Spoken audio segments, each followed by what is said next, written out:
கூட்டம் வந்தா பிரச்சனை ஆகும். திருப்பதி 6 சிலிண்டர்னு சொன்னாங்க, 3 சிலிண்டர் தான் கொடுக்கறேன்னாங்க. திமுக பயமுறுத்துது இவங்க திமுக வழியில போறாங்க.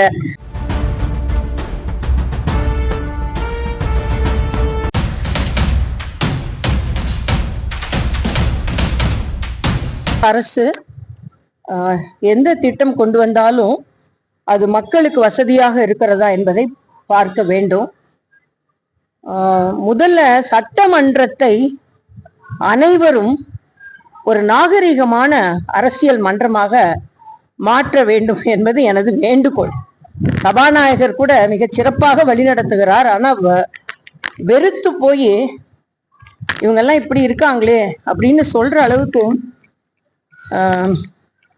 இது எப்படி சொல்றதுன்னு தெரியல. ஏன்னா இப்போ நேரலையில வேற மக்கள் அதிகமா பாக்குறாங்க, இளைஞர்கள் பாக்குறாங்க. அது ஒரு ஆரோக்கியமான விஷயம். நானே சொன்னேன், நான் போற இடங்கள் எல்லாம் சட்டமன்றம் நடக்கும்போது முதல்லாம் சீரியலை தான் இப்படி பார்ப்பாங்க, சினிமா பார்ப்பாங்க, பாட்டு பார்ப்பாங்க.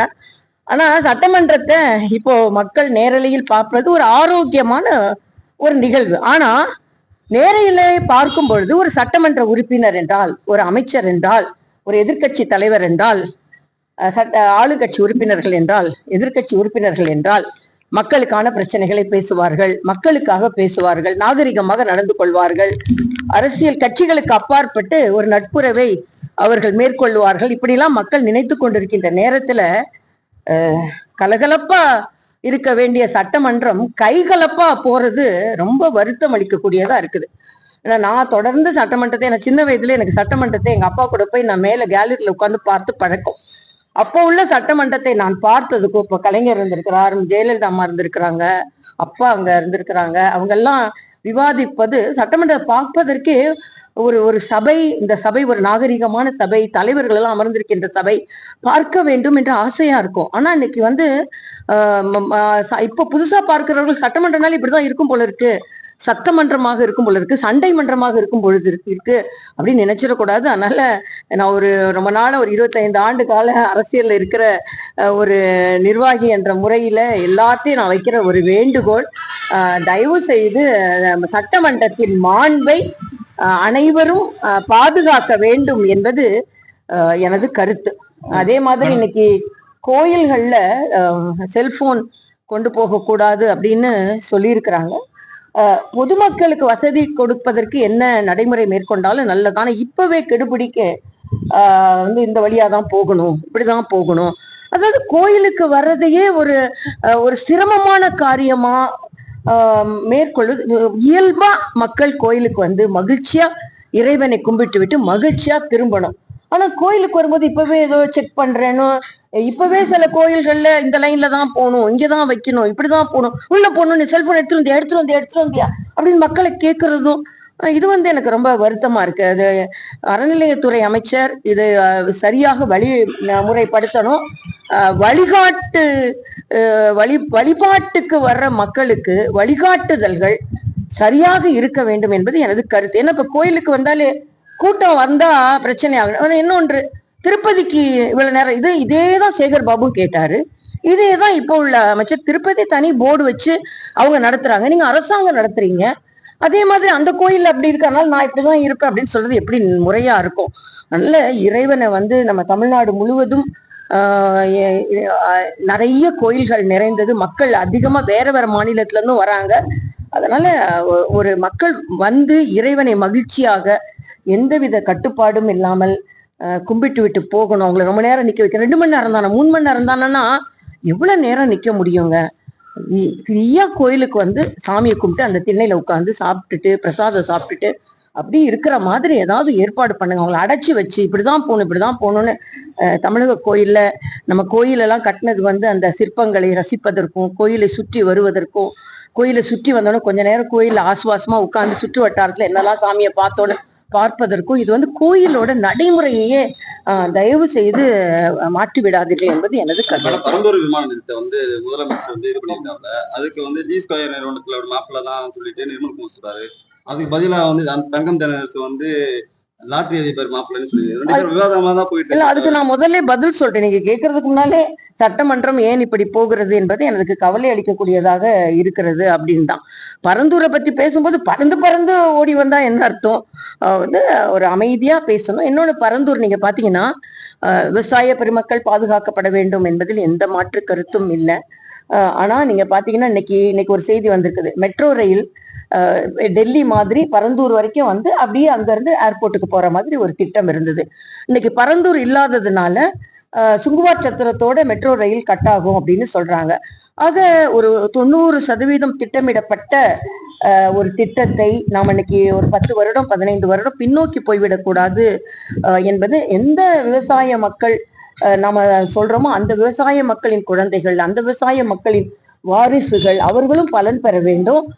அதனால நீங்க வந்து இது நமக்கு ரொம்ப கவலை அளிக்கக்கூடியது என்ன என்றால், சுற்றி இருக்கிற மாநிலங்கள் எல்லாம் அபரிதமான வளர்ச்சி அடைந்து கொண்டிருக்கும் பொழுது நாம் பின்தங்கி விடக்கூடாது. சரி, ஒரு முடிவெடுத்தீங்க.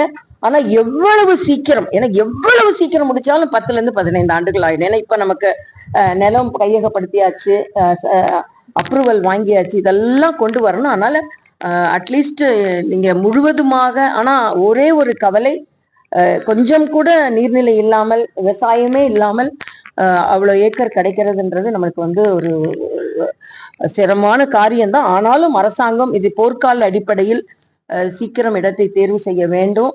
ஆனாலும் இவ்வளவு ஒரு உயரத்திற்கு சென்று அதை திருப்பி தமிழகத்தை இழுத்து வருவது எப்படி என்பதை மக்கள்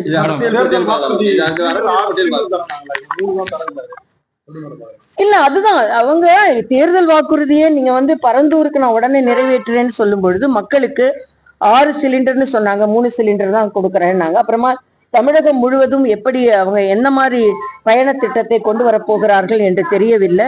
நமக்கு இருக்கிற கவலை எல்லாம் மக்களுக்கு கொடுக்க வேண்டியதை சரியாக கொடுக்க வேண்டும் என்பதுதான் நமது கருத்தாக. நிச்சயமா அரசியல் போட்டி தான். அரசியல் போட்டி இல்லாம என்ன சொல்ல முடியும்? அரசியல் போட்டி தான்.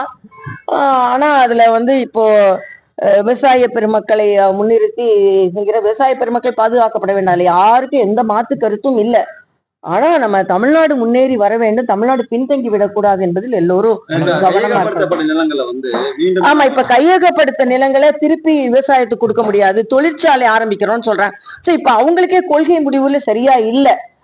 அதனால ஒரு குழப்பமான ஒரு சூழ்நிலை நிலவுகிறது. இதுக்கு ஒரு தெளிவான முடிவுக்கு அரசாங்கம் வர வேண்டும் என்பதும் எனது கோரிக்கையாக இருக்கிறது. அதே மாதிரி நம்மளோட தொழில்துறை அமைச்சர் தங்கை கீர்த்தனா சொல்லும் போது நேற்று வந்து சின்ன பெண் அவர்களை பற்றி ஒரு வேறு கருத்து சொன்னார்கள்.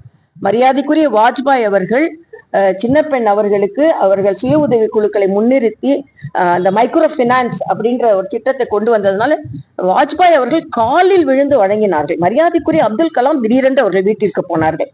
அதனால தகவல்களையும் சரியாக சொல்ல வேண்டும் என்று நான் கேட்டுக்கொண்டேன். சிறுபான்மைத்துறை அமைச்சர் வந்து அதாவது வந்து சில ஆண்டுகளாவே திமுக வந்து பிஜேபி வராங்க, மோடி வச்சு பயமுறுத்தி எங்களை வந்து ஏமாத்திட்டாங்க அப்படின்ற மாதிரி சிறுபான்மை எதுவும் செய்யல நம்ம ஒரு தகவல் ஒன்று பேசிருக்காங்க. இல்ல, சிறுபான்மை அணி வந்து நீங்க பாத்தீங்கன்னா சிறுபான்மையினருக்கு 15 பாயிண்ட் ப்ரோக்ராம்னு ஒரு ப்ரோக்ராம் இருக்கு.